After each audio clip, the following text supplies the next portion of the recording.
मित्रों, मैं सौरभ शर्मा और आप देख रहे हैं आरजे न्यूज। आरजे न्यूज में आपका स्वागत है। उत्तर प्रदेश के लाभ बरेली में वीडियो कॉल के माध्यम से निरीक्षण को लेकर खफा यूटा। ऐलान, महिला शिक्षकों के निजात के साथ खिलवाड़ कदापि नहीं सहेंगे। जुलाई में यूटा करेगा सड़क पर आंदोलन। बताते चलें, शिक्षक शिक्षिकाओं के मोबाइल पर वीडियो कॉल के माध्यम से शिक्षा अधिकारी द्वारा किए जा रहे विद्यालय निरीक्षण को लेकर प्रदेश भर के शिक्षकों में भारी आक्रोश है। बेसिक शिक्षा विभाग के इस आदेश से खफा चल रहे शिक्षक संगठन यूनाइटेड टीचर एसोसिएशन ने ऑनलाइन निरीक्षण के बहिष्कार का ऐलान करते हुए स्पष्ट कहा कि शिक्षक मर्यादित हैं, कमजोर नहीं। मैं राजेंद्र सिंह राठौर, प्रदेश अध्यक्ष United teachers association Utah Uttar Pradesh. ये आज जनपद बरेली के यूटा जनपद के पदाधिकारियों के साथ में समीक्षा बैठक का आयोजन ये रोटरी भवन में किया गया है, जिसमें विशिष्ट मुद्दा प्रदेश स्तर पर तो देख रहे होंगे आप, परिषदीय विद्यालयों का ऑनलाइन जो निरीक्षण हो रहा है, जिसका यूटा खुला विरोध करता है और इसके बहिष्कार की घोषणा करता है। ये निर्णय लिया गया है और जुलाई में जब विद्यालय खुलेंगे तो हम इसके विरोध में सड़क पर आंदोलन करेंगे। महिला शिक्षिकाओं की निजता का किसी भी हालत में हम हनन नहीं होने देंगे और सरकार को इस मंच के माध्यम से चेतावनी भी देते हैं कि शिक्षक कमज़ोर नहीं है बल्कि मर्यादित है, वो मर्यादा में है, उसे कमज़ोर ना समझा जाए। यूटा किसी भी हद तक जाने के लिए तैयार है। देख रहे होंगे आप कि विद्यालय का जो शिक्षक जिसका काम पढ़ाने लिखाने का है, वो घर घर जाकर परिवार सर्वेक्षण कर रहा है। परिवार सर्वेक्षण के नाम पर वो जो परिवार में रहने वाले व्यक्ति की आय क्या है, स्वामित्व, जो जिस मकान में वो रह रहा है व्यक्ति, उसके स्वामित्व का अधिकार किसे है, ये सब गणना कराने का काम शिक्षकों से किया जा रहा है। इसका यूटा खुला विरोध करता है और इसकी फीडिंग के काम के लिए तो कतई यूटा तैयार नहीं है और इसके लिए हम प्रदेश स्तर पर आंदोलन करेंगे, प्रदेश व्यापी आंदोलन करेंगे, जिसकी शुरुआत बरेली जनपद से होगी। पूरे प्रदेश में आंदोलन होगा, सड़क पर होगा, जुलाई में होगा और फिर भी नहीं सरकार या विभाग मानता है तो हम लोग माननीय सर्वोच्च न्यायालय की शरण लेंगे, माननीय उच्च न्यायालय की शरण लेंगे, इसमें PIL में जाएंगे, लेकिन किसी भी हालत में शिक्षकों को बहुउद्देशीय कर्मी नहीं बनने देंगे। वहीं आपको बताते चले कि मां ने मोबाइल नंबर को सर्विलांस पर लगवाने की मांग। उमा देवी शुक्ला पत्नी स्वर्गीय मुकेश शुक्ला निवासी चंदलोक कॉलोनी कानून गैन मोहल्ला भूर थाना प्रेमनगर निवासी बेटे को तलाश करने के लिए वरिष्ठ पुलिस अधीक्षक से गुहार लगाई। महिला उमा देवी ने बड़ा दीपक शुक्ला 37 वर्षीय स्वर्ग 17 मई को घर से काम लेकर चला गया था और अब तक नहीं लौटा। मां ने परिवारजनों ने काफी तलाश की और सर्विलांस पर नंबर दिया। इंद्रलोक कॉलोनी 80 भूड़ कानून गोयान थाना प्रेमनगर। कैसे गायब हो गया लड़का, कब गायब हुआ था? लड़का सुबह 8 बजे फ़ोन आया, वैसे ही मुंह धो के और निकल गया। अभी तक कोई पता नहीं है उसका और वो मतलब ना फ़ोन उठा रहा ना कुछ कर रहा। क्यों चला गया, कैसे पता लगा? वो काम पे जाता था, वैसे ही मतलब सवा घंटा पहले चला गया। किसी का फोन आया था? हाँ, फिर फिर चला गया, फिर कोई फ़ोन ही नहीं उठा रहा है। कितनी उम्र होगी? 37 साल। 37 साल। 2 बच्चे हैं, बीवी है, कोई पता नहीं लग गया? कोई पता नहीं लग रहा। फोन चल गया उसका, बंद हो गया? फ़ोन नंबर चल रहा है लेकिन उठा नहीं रहा उस दिन से, जिस दिन से गया है। थाने शिकायत कर दी? हाँ, कोई पता नहीं लग गया? कोई पता नहीं लग रहा। आया भैया? वो है 17 तारीख बुधवार है 17 तारीख से आया? जी। इसी 17 से? हाँ जी, 17/5 और 23। अभी तक कोई पता नहीं लगा? अभी तक कोई पता नहीं लगा। वहीं आपको बताते चले, थाना भमौरा क्षेत्र की रहने वाली महिला ने अपने ससुर पर बलात्कार करने का आरोप लगाते हुए SSP ऑफिस में ससुर के खिलाफ तहरीर देकर कानूनी कार्रवाई करने की मांग की। 16 मई को मंगलवार को 9:30 बजे महिला ने अपने घर खाना बनाने के बाद घरेलू कार्य कर रही थी। उसी समय ससुर ने अपनी पत्नी पड़ोसी को भेज दिया और अपनी बहू के साथ बलात्कार किया। क्या मामला है, कौन आपके साथ हरकत करता है? हमारे ससुर बताइए पूरी बात, क्या हुआ था? उस रात 16 तारीख को खाना बना रहे थे तो सास चली गई। ससुर ने कहा दुकान पे जाओ, मोको सिगरेट ले आओ, पति से कही खेत पे चले जाओ, पशु हाँक जाओ। 3 ननद TV देखन पड़ोस गांव चली। ससुर ने मुझे कमरा में बुलाया, कही इधर आओ, मैं कुछ काम से गई तो ससुर ने मेरा हाथ पकड़ के मुझे बिस्तर पे लिटा के ज़बरदस्ती बलात्कार किया मुँह से, कही और ज़्यादा चिल्लाई तो तुझे जान से मार देंगे। मेरे गले पे पहना हसिया धरा और तमंचा दिया धरा था। क्या करते हैं ससुर तुम्हारे? ससुर तो क्या करते हैं ससुर? ससुर टेंट पे रहते हैं, काम करते हैं। टेंट काम करते हैं? हाँ, टेंट कहाँ काम। ससुराल है तुम्हारी? तुरकुनिया थाना? भमौरा मैंने तैयारी दी, गुमराह कर ली। मेरी आज 8 दिन से भाग दौड़ हो रही, कोई सुनवाई नहीं करी जा रही कार्रवाई में। पति से शिकायत करी आपने? पति से की, पति ने भी, और फिर हमने पति से किया तो पति ने भी मेरी मार लगाई, फिर ससुर ने मारा। गांव के लोग, जब मैं जोर से चिल्लाई तो पड़ोस के लोग मुझे भाग गए। क्यों मारा? आरोप लगा रही हो क्या? नहीं, जो मेरे संग मेरी बेइज्जती की है तो तभी। तो तुमने पति से कही, पति ने सपोर्ट नहीं करा? नहीं, सपोर्ट नहीं किया। पति की सलाह थी, पूरे घर की पिलानी थी उस टाइम उस रात में किले मौका पे मिल गए। वहीं आपको बताते चले, उत्तराखंड सरकार ने अवैध अतिक्रमण के नाम पर दर्जनों मजारत को तोड़ दिया।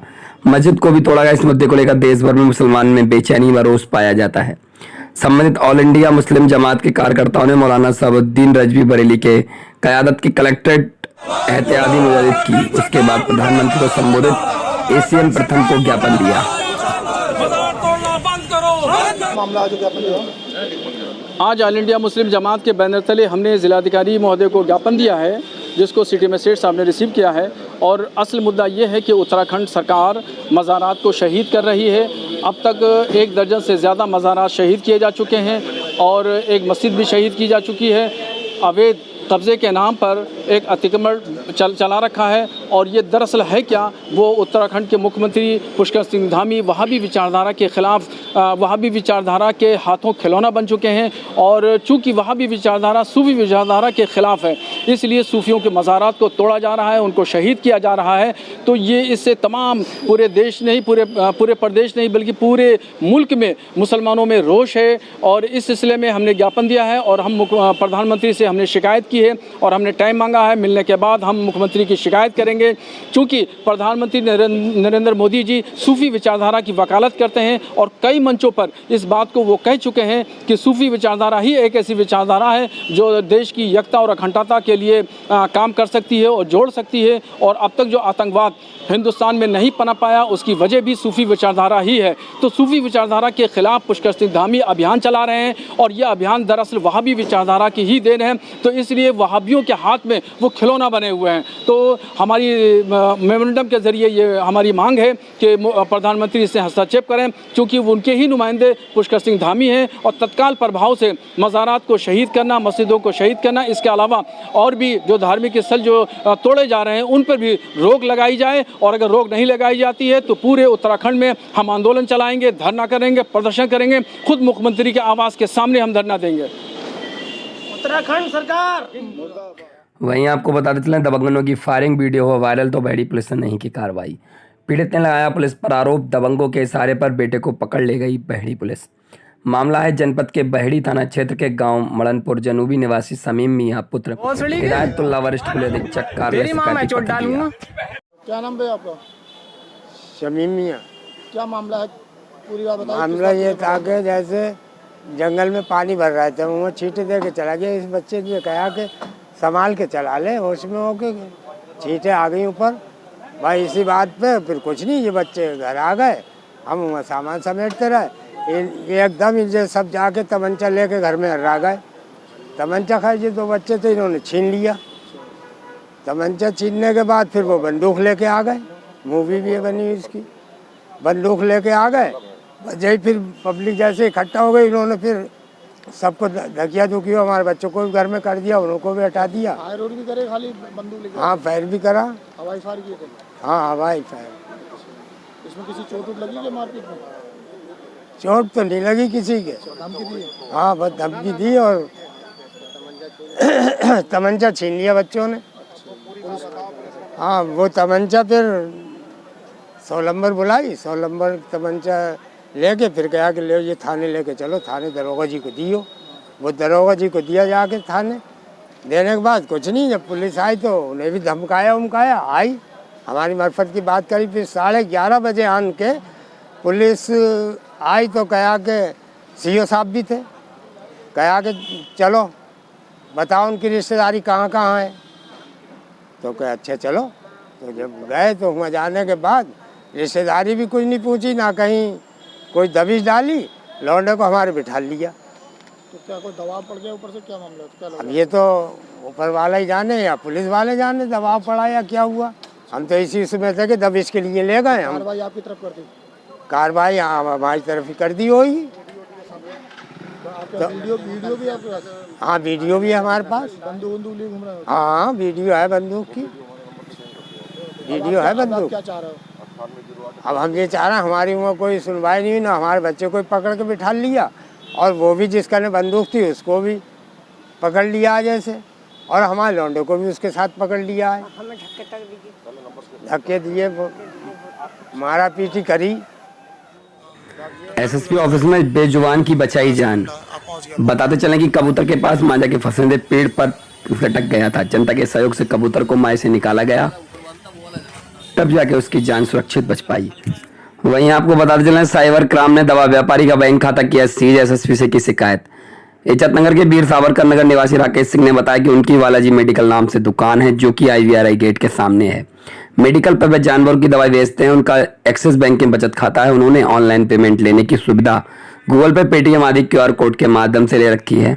अधिकतर ग्राहक ऑनलाइन पेमेंट करते हैं। इसका मैसेज उनके पास आता है। 18 मई को उन्हें पता चला कि साइबर क्राइम द्वारा उनका पेमेंट रोक दिया गया है और शाखा जाकर पता किया तो पता चला कि मुसलनी नाम की महिला की धोखाधड़ी हुई है। उसके खाते से 10,000 रुपए किसी ने निकाल लिए हैं। महिला ने पुलिस शिकायत की है, जिस कारण साइबर क्राइम राकेश सिंह का सीज कर दिया गया है। राकेश भारती है और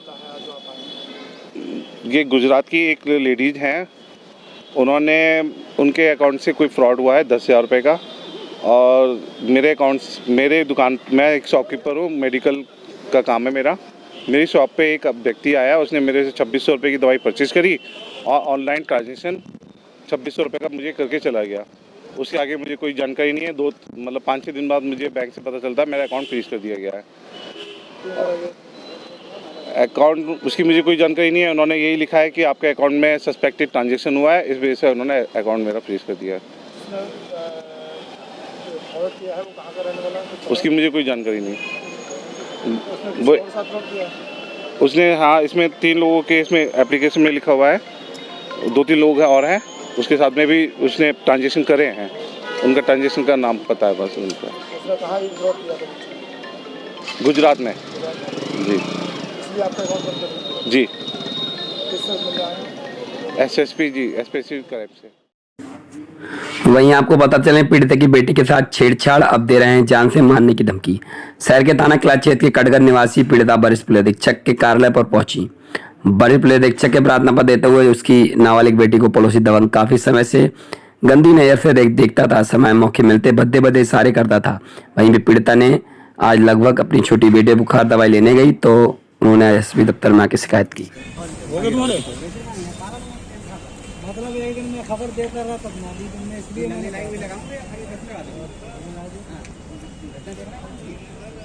बगैर दे रहा था मैं। आप भी जाओ।